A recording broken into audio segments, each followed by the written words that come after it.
Jerusalén, Caballo de Troya 1. Año 1984. Juan José Benítez realiza la primera publicación de esta famosa saga, en la cual nos presenta una visión novedosa y diferente de Jesús de Nazaret. El argumento de la historia se centra en un proyecto confidencial del gobierno estadounidense, en el cual dos agentes son enviados al pasado mediante una máquina del tiempo, con el fin de presenciar los acontecimientos más trascendentales de la historia de la humanidad. Entre ellos se encuentra la época en que vivió Jesús de Nazaret. A lo largo de la historia, el personaje principal se sumerge en el mundo de Jesús, descubriendo sus hazañas espirituales y convirtiéndose en un seguidor de su mensaje. La primera etapa del libro se enfoca en la vida de Jesús durante su prédica y pasión, mientras que la segunda etapa comienza con su resurrección. Lo más destacado de la obra radica en su detallada y minuciosa descripción de los eventos históricos que rodean la vida de Galileo, además de un matiz innovador que subraya la humanidad de Jesús y su deseo por llevar el mensaje a todas las personas, independientemente de su origen o condición social. Benítez emplea un lenguaje técnico y preciso para explicar la tecnología que hay detrás de los viajes en tiempo, lo cual ayuda a sumergir al lector en una fascinante historia que le hace sentir que forma parte de la misma. Caballo de Troya 1, Jerusalén, se presenta en 6 partes, que tienen por título Washington, México, Tabasco, Yucatán, España y nuevamente Washington. En estas primeras 6 partes, JJ Benítez comienza presentándonos un escenario en el Cementerio Nacional de Arlington, en los Estados Unidos. En él, nos habla a modo de reflexión acerca de una información entregada por un mayor de la Fuerza Aérea de los Estados Unidos, la USAF, información que por alguna razón guarda relación con la tumba del soldado desconocido y el ritual del guardia que lo custodia. En este punto, Benítez hace uso de su genialidad como escritor y nos llena de intriga al dar un salto hacia atrás en el tiempo, revelando cómo conoció al mayor y quién es este personaje. Las circunstancias que llevaron al encuentro entre Benítez con el mayor fue cuando el escritor se encontraba en México, hablando de uno de sus libros en un programa de televisión, el cual fue visto por el mayor. En este programa Benítez hablaba sobre Jesús de Nazaret con una convicción increíble, y ese fue el detonante para que el mayor de la USAF se sintiera impulsado a llamar a Juan José Benítez. Y luego de unas cuantas reuniones, finalmente, el enigmático personaje se revela como el mayor de las fuerzas norteamericanas, la USAF. El objetivo del mayor era entregar la información a JJ, pero no directamente, sino a través de una serie de pistas. En los 4 capítulos siguientes, Benítez nos narra sus peripecias para encontrar el contenido que se encuentra oculto en aquellas pistas. Tras un arduo repaso, el investigador, haciendo gala de su genialidad, descubre que la información se halla en una oficina de correo postal, la cual recoge gracias a una llave entregada por el mayor norteamericano. Para su asombro, descubre que es una especie de diario que narra los sucesos vividos por el mayor. En este punto, nuevamente JJ hace de las suyas, sumergiendo al lector en la historia, relatando con lujo de detalles el contenido de aquel diario narrado en primera persona. En el diario, el mayor nunca revela su nombre y mantiene en secreto el de sus compañeros. Asegura que en el año 1964, de la mano de un general de la USAF, apodado como Curtis, es conocedor de un proyecto secreto sobre física cuántica, el cual se basa en una partícula asombrosa llamada Swivel, la cual, con la debida manipulación, es capaz de alterar el espacio-tiempo, pudiendo ir a diferentes épocas en el pasado e incluso en el futuro. De ahí nació un proyecto que posteriormente se iba a dividir en 3 diferentes, de los cuales el mayor participaría en el tercero, y el cual sería titulado como caballo de Troya. El 30 de enero de 1973 consiguen viajar a Israel, trasladando consigo todo el equipo de caballo de Troya. Allí realizarían la primera inversión de masa en una nave llamada la Cuna, la cual estaría provista de una tecnología secreta inimaginable. Los dos tripulantes de la nave reciben nombres claves. Jasón sería el mayor y Eliseo sería el segundo piloto. Según el proyecto, los pilotos viajarían en el tiempo hasta el mes de marzo del año 30 de nuestra era, permaneciendo hasta el 9 de abril.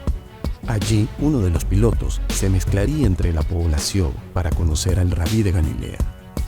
El elegido para esta misión sería Jasón, mientras Eliseo, en esta primera aventura, permanecería en la nave. Finalmente, el 30 de marzo, los dos pilotos logran realizar con éxito el viaje. Jasón se viste con la indumentaria de la época y desciende de la cuna en la mítica Cumbre de los Olivos, cerca de Jerusalén. De allí se dirige a Betania, lugar que según sus registros Jesús aparecería.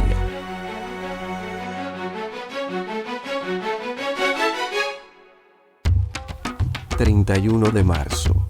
Tras pernoctar en la casa de Lázaro, una noticia asalta a toda la aldea. Jesús, el Rabí, se aproxima a ellos.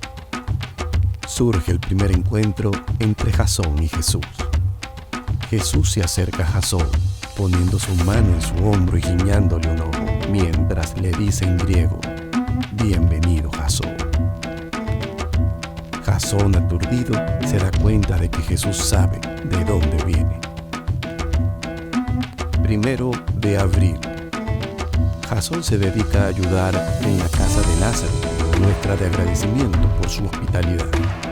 Durante su estancia, Jasón tiene otro encuentro con Jesús, luego que éste jugara con unos niños. Durante su conversación, Jasón queda fascinado al comprobar que Jesús no solo sabe de su origen, sino que también entiende su presencia en aquel lugar. 2 de abril. Jesús y sus discípulos se preparan para partir hacia Belén. Después de varias horas de camino, Jesús, montado en un asno y acompañado por sus seguidores, llegan a la ciudad donde serían recibidos por las masas. Atraviesan esta ciudad y llegan al Monte de los Olivos. Esa noche, Jasón tiene su segunda charla con Jesús, la cual le resulta fantástica, mientras Lázaro es testigo de todo lo ocurrido. 3 de abril. Jesús, junto con sus apóstoles y Jasón, realizan una predicación en el templo. Allí se da lugar a la mítica expulsión de los mercaderes del templo, la cual no sucedió como lo narran los textos. Jesús libera a los animales enjaulados y estos destruyen los tenderes de los cambistas y los comerciantes que se encuentran en el templo. Nuevamente, Jesús se dirige a la muchedumbre, arremetiendo contra la casta sacerdotal y toda su corruptela. Esa noche, Jasón ingresa nuevamente en la cuna para descansar. 4 de abril. Jasón sale nuevamente de la nave rumbo a Betania, con el objetivo de encontrar al maestro, quien había decidido volver a la casa de Lázaro. Al llegar a la hacienda, Jasón se encuentra con Jesús y sus discípulos, y éste les habla de manera individual, anunciándoles que deben ir con su padre y que no se desanimen ante los acontecimientos que se avecinan. Nuevamente Jesús regresa a Jerusalén y vuelve a hablar con la multitud, enfrentándose con los fariseos. Posteriormente, todos se dirigen a la casa de José de Arimatea y luego deciden ir a la base que los íntimos de Jesús tenían en el Monte de los Olivos. En aquel lugar, Jesús mantiene unas largas charlas con sus discípulos. Jasón aprovecha la ocasión para tomar buenas notas. 5 de abril. Jesús decide emprender un pequeño viaje con la única compañía de un joven llamado Juan Marcos. abandonando momentáneamente el Monte de los Olivos y a sus discípulos, quienes no comprenden lo que está sucediendo. Mientras tanto, Jasón, gracias a José de Arimatea, aprovecha la oportunidad para conocer a Poncio Pilato en la fortaleza Antonia. Al caer la noche, Jesús regresa con el joven Juan Marcos. Y a la medianoche, Jasón vuelve a tener otra conversación con el Galileo. 6 de abril. Luego del amanecer, Jesús da un nuevo discurso a sus discípulos, hablándoles de una infinidad de cosas y advirtiéndoles una vez más sobre las horas que están por llegar. Asimismo, les aconsejó sobre el comportamiento que debían de tener llegado el momento. La cena de Pascua estaba próxima. La celebración de dicha cena se realizaría en la casa de los padres del niño de Juan Marcos. Familiares de Jesús y seguidores de su enseñanza. Entretanto, se fueron ultimando los preparativos de la cena, la famosa Última Cena.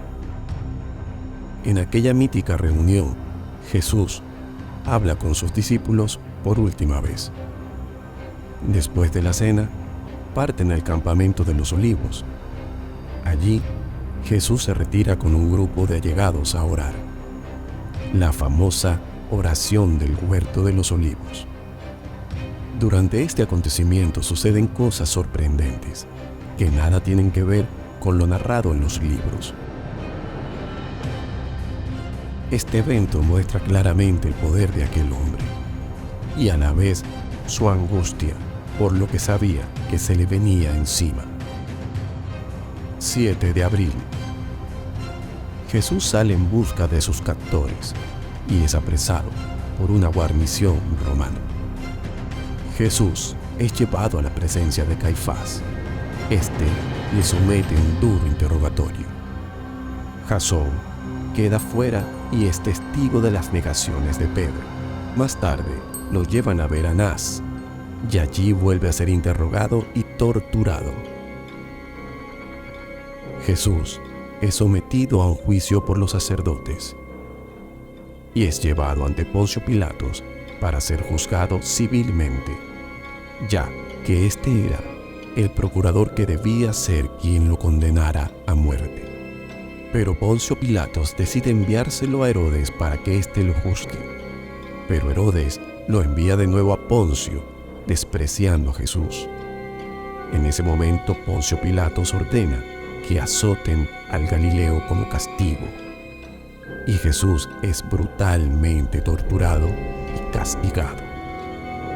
Al terminar, Poncio lo presenta ante el pueblo judío, donde cede a las presiones y decide lavarse las manos para indicar que no forma parte de la decisión tomada por la muchedumbre. El Rabí ha sido crucificado y a las 2:55 de la tarde Jesús muere. Su cuerpo es llevado al huerto de José de Arimatea y sepultado en una cueva. 8 de abril.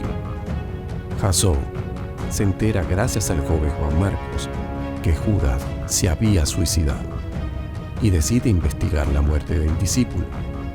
Hora más tarde, el mayor conoce por fin a la madre del Galileo, María. 9 de abril. En la madrugada, Jasón se acerca al sepulcro con la intención de observar la supuesta resurrección, pero lo que allí ve lo deja estupefacto. Una vez más, nada tiene que ver con la versión narrada en los textos oficiales. Concluida esta parte de la misión, Jasón vuelve a la nave con su compañero Eliseo y juntos regresan a su línea de tiempo.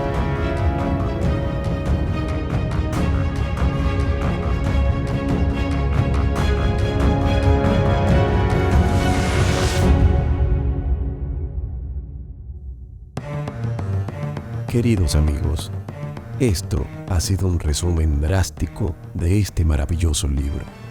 el cual hemos tratado de realizar de manera cronológica, hilando toda la misión de Caballo de Troya 1, Jerusalén.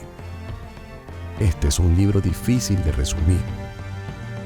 Es un libro para leer y releer. Es un libro fascinante, que ofrece una visión diferente y provocadora del cristianismo y de su fundador. La meticulosa descripción de los eventos históricos convierte en este libro en una obra imprescindible para cualquier lector. En los próximos capítulos seguiremos abordando cada uno de los libros de esta grandiosa saga.